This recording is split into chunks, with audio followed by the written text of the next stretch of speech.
Cindy, malheureuse en ménage, se réfugie dans les bras d'un homme. Robert Martz, le propre frère de Serge.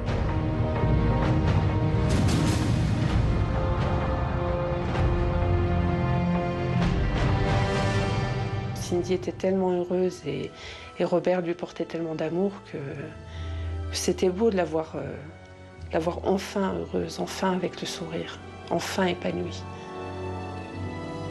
Mais ça n'a pas duré. Pendant 6 mois, c'est une liaison passionnée. Jusqu'au jour où Serge Martz découvre par hasard la vérité. Il est trompé par sa compagne et trahi par son propre frère. Il rentre dans une colère noire et exige la séparation immédiate des 2 amants. Robert, le frère, accepte, mais reste proche de son ancienne maîtresse.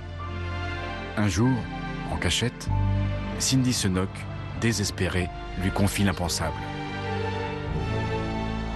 Elle a expliqué à Robert Martz qu'elle était violentée par Serge Martz, qu'il était violent avec elle, qu'il n'était pas gentil avec elle, et qu'il fallait que ça cesse, et qu'il fallait que lui, Robert Martz, fasse quelque chose pour elle. Elle avait demandé à Robert carrément de supprimer et d'abattre Serge. Elle voulait déjà en finir à cette époque-là avec Serge. Je vais me débarrasser de lui. Il lui a tout de suite expliqué que pour lui, c'était inenvisageable, que c'était malgré tout son frère et qu'il ne pouvait pas le tuer. Je peux pas faire ça à mon frère, en fait. Je veux bien. Robert Martz est tiraillé entre son frère et l'amour de sa vie.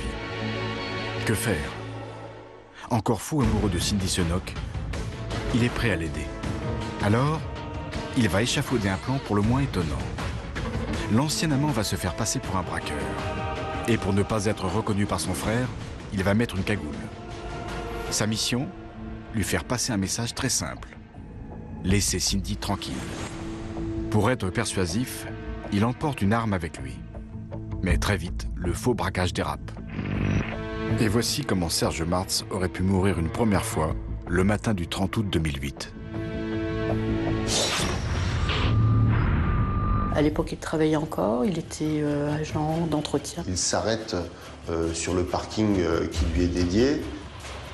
Et là, il est surpris par un individu qui lui braque une arme à feu sous le nez et qui lui demande son argent.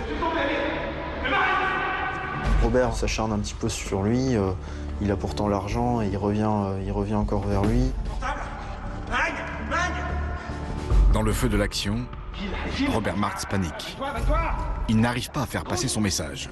Le plan de Robert ne va pas fonctionner comme prévu. Il avait l'intention de l'impressionner, de lui faire peur et de lui demander de cesser ses agissements avec Cindy. Or, Robert Martz n'a pas eu le courage, pendant cette agression, de dire ça à son frère. Il va se retrouver aussi paniqué et aussi terrorisé que son frère qui était dans sa voiture et qui se faisait agresser. Tétanisé, il menace toujours son frère avec le pistolet. La situation devient alors extrêmement dangereuse. Quand soudain, dans un geste désespéré, Serge Martz tente de fuir.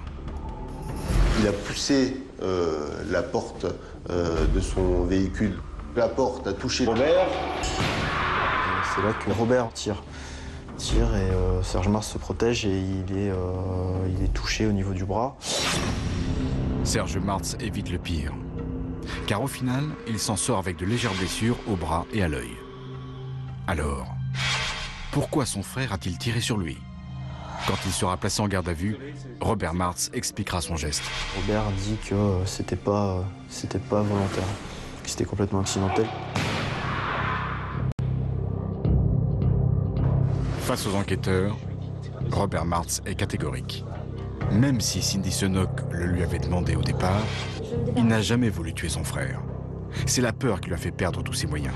Mon frère!